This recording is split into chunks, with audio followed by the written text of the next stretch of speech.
Lopriori, a registered dietitian at the University of Washington.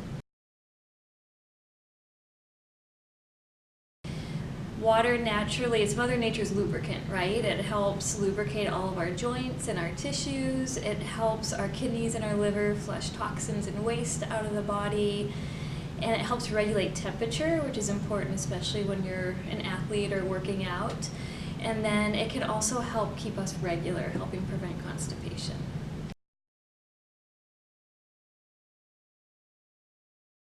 So easy ways that you can monitor your hydration is one, looking at your urine color.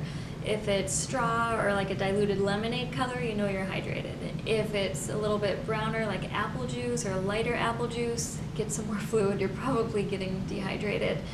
And then if it's brighter or a little bit more fluorescent, that could just be a result of your water-soluble vitamins that you're taking. And then the other way you can monitor, especially when you're active, weigh yourself before you go work out and weigh yourself when you get back, especially if you know you're going to be in a hot environment or you're going to be sweating more.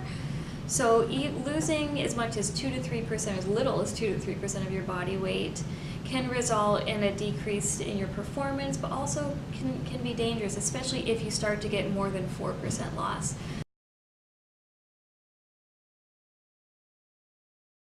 So it could be dry mouth, dry lips, early fatigue into your exercise more than normal, and then also higher heart rate and higher rate of perceived exertion for the amount of effort that you're putting out.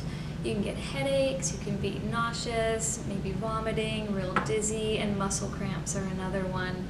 And the important thing to remember is that it can take up to 24 hours to fully rehydrate after an event if you do become dehydrated.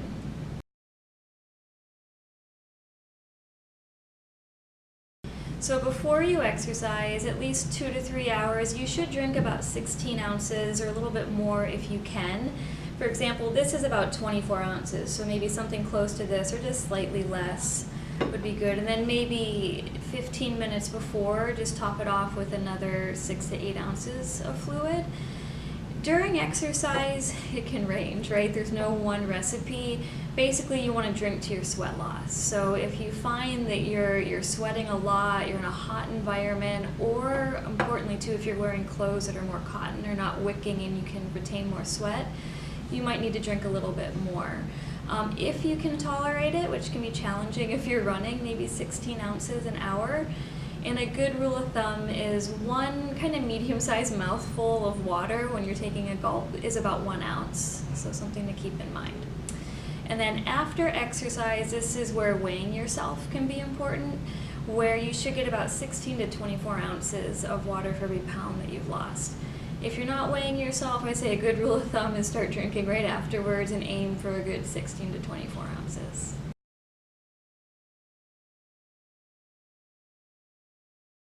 If you're exercising for more than 60 to 90 minutes, you need to consider an electrolyte drink or sports drink, looking for one that's got a little bit of carbohydrate because that's going to help accelerate your performance. Who doesn't want to move a little faster, right?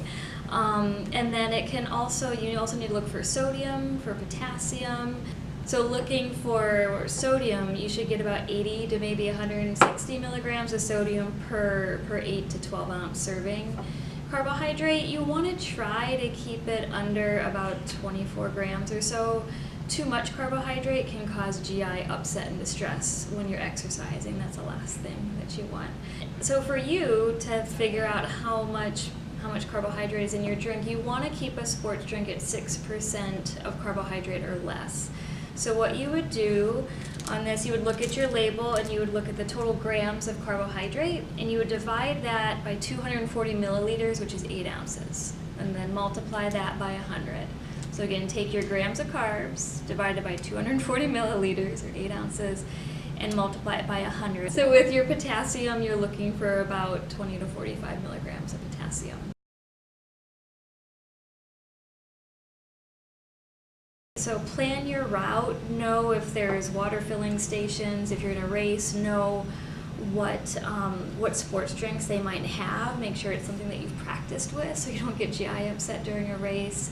Carry a water bottle with you. These might be a little bit big to run or walk with, but they do have a variety. They've got handheld water bottles, they've got waste water bottles, or even hydration packs you can wear like a backpack. And then be mindful if you start to feel off, be aware, what are the symptoms of dehydration? Oh, I'm getting muscle cramps, maybe I need some electrolytes, or it feels really hard today, but I ate my breakfast and got a good night's sleep. So pay attention to things like that. And then just more importantly to practice. Practice drinking while you're walking. Practice drinking while you're running so that you can stay hydrated. And then always plan to have a bottle of water or a sports drink for recovery afterwards.